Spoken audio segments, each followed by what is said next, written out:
भाई हर धोनी फैन का इस वक्त यही रिएक्शन है। क्या रिएक्शन है? ये रिएक्शन है। बंद करो, हाथ जोड़ के मैं मोदी साहब से गुजारिश करता हूँ।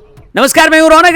रणतंत्र देख रहे हैं आप। एक फिल्म आई थी बैटमैन सीरीज की, डार्क नाइट। उसमें बहुत फेमस डायलॉग है, you either die a hero और live long enough to become the villain. Cricket के कॉन्टेक्स्ट में लोग इसको रिटायरमेंट से जोड़कर देखते हैं कि या तो आप ऐसे टाइम पर रिटायरमेंट ले लेते हैं कि जब लोग आपसे पूछें कि अरे भाई रिटायरमेंट क्यों ले ली, या फिर आप इतना लंबा खेल जाते हो कि लोग पूछते हैं कि ये रिटायरमेंट क्यों नहीं ले रहा। धोनी के साथ अब सोशल मीडिया पर ये दूसरा वाला केस दिखाई दे रहा है। कई लोग जो धोनी के अच्छे खासे फैंस हैं वो बोल रहे हैं कि धोनी भाई 25 तारीख को अपना आखिरी मैच खेल लो फेयरवेल की तरह, ताकि हम भी अच्छे से आपको विदाई दे सकें।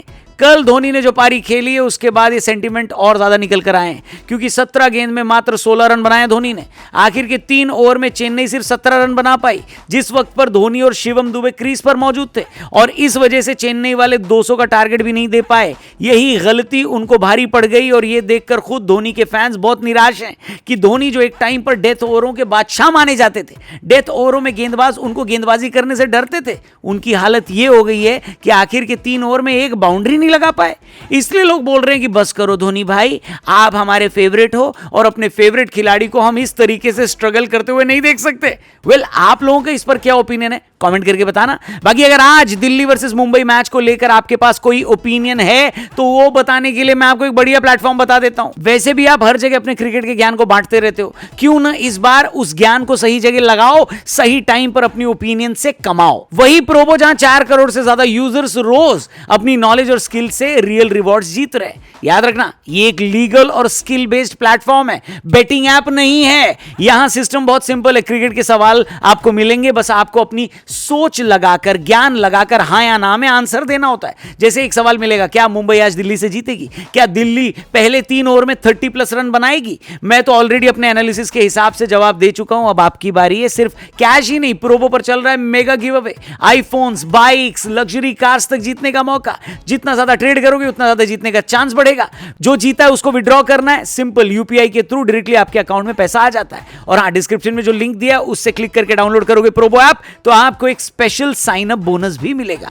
तो भाई सिर्फ क्रिकेट का फैन बनने से काम नहीं चलेगा, एक्सपर्ट बनो, प्रोबो खेलो और जीतो कैश एंड रिवॉर्ड्स। वीडियो में आगे बढ़ते हैं। कल के मैच के बारे में बात करते हैं, जिसमें धोनी भाई को पहले बैटिंग करने आना पड़ा। दिल्ली के मैदान में एक बार फिर वही हुआ जिसका डर था, यानी चेन्नई की खराब ओपनिंग पार्टनरशिप। कॉनवे भी जल्दी आउट हो गया और उर्विल पटेल भी। हालत इतनी खराब कि विकेट रोकने के लिए 4 नंबर पर अश्विन को भेजना पड़ा। लेकिन अगर चेन्नई वाले एक्सपेरिमेंट कर रहे हैं ना, तो उनके इस साल 2 एक्सपेरिमेंट बेहद सफल रहे।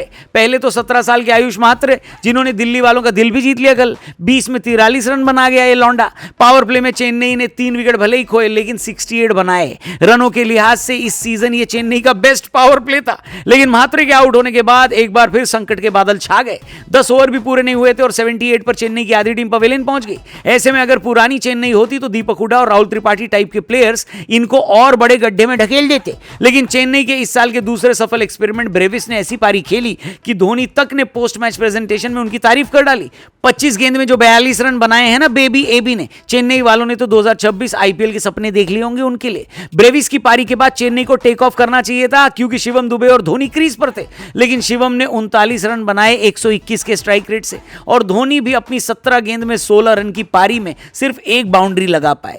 फिनिशर खुद फिनिश नहीं कर पाया भाई साहब। इस वजह से दिल्ली के बैटिंग फ्रेंडली मैदान में चेन्नई सिर्फ 188 का टारगेट दे पाई। टारगेट भले ही बड़ा ना हो, लेकिन सामने टारगेट चेस करने वाली टीम राजस्थान थी, जिनके लिए टारगेट बनाना गर्मी में तंदूर के किनारे बैठने जैसा मामला रहा है। इनको आता ही नहीं है, इनसे होता ही नहीं है, ऐसा हमने सोच लिया था। शुरुआत एक बार फिर बढ़िया रही राजस्थान की, जैसा हमेशा रहती है। यशस्वी जायसवाल ने तेज शुरुआत दी, फिर वैभव सूर्यवंशी भी अच्छा खेल दिखा रहे थे, और कल तो संजू भाई भी मूड में नजर आ रहे थे। एक बार फिर लग रहा था कि राजस्थान का टॉप ऑर्डर चेस कर देगा, और एक बार फिर नहीं कर पाया। एक बार फिर उनके मिडिल ऑर्डर ने धोखा दे दिया। 2-3 विकेट जल्दी जल्दी गिर गए। लेकिन सबसे फिसड्डी टीमों का जो ये कॉन्टेस्ट था उसमें अल्टीमेटली चेन्नई ने बाजी मार ली। फाइनली राजस्थान वालों ने एक टारगेट चेज कर ही लिया। राजस्थान का कैंपेन इसी के साथ खत्म हो गया है। फिलहाल वो 9वें नंबर पर है, लेकिन 10वें नंबर का फैसला गुजरात वर्सेस चेन्नई मैच के बाद ही होगा। आपको क्या लगता है, चेन्नई लास्ट फिनिश करेगी इस सीजन या फिर अगला मैच बड़े मार्जिन से जीतकर राजस्थान को पीछे करने वाली है चेन्नई? जो भी आपको लगे कमेंट करके बताना। वैसे धोनी के रिटायरमेंट वाले मुद्दे पर भी मुझे भर भर के आपके कमेंट्स चाहिए, बिंदास कमेंट करना, मैं सारे कमेंट पढ़ने वाला हूं। और हां, जाने से पहले एक बार फिर से याद दिला दूं, डिस्क्रिप्शन में लिंक दिया है प्रोबो का, उस पर क्लिक करके इस ऐप को डाउनलोड करो। यह बेटिंग ऐप नहीं है, आपके नॉलेज और स्किल को यह बड़े बड़े प्राइजेस में कन्वर्ट करती है, इसलिए प्रोबो पर है मौका, मौके पे लगाओ चौका, बहुत सारे प्राइजेस आपका वेट कर रहे हैं। बाकी जाने से पहले याद दिला दूं, दिल्ली वर्सेस मुंबई का इंपॉर्टेंट मैच है। मुंबई जीत गई तो प्लेऑफ में क्वालिफाई कर जाएगी, लेकिन अगर दिल्ली जीत गई तो यह टूर्नामेंट बहुत इंटरेस्टिंग हो जाएगा। अगर बारिश भी हो जाती है तो भी कोई टीम क्वालिफाई नहीं करेगी और मामला आखिरी मैच तक चला जाएगा। आपके हिसाब से प्लेऑफ में कौन जा रहा है, दिल्ली या मुंबई? ये भी कमेंट करके बताना। चैनल सब्सक्राइब करके जाना। कल मिलेंगे एक और कड़क वीडियो के साथ इसी चैनल पर। Thank you for watching, goodbye, जय हिंद।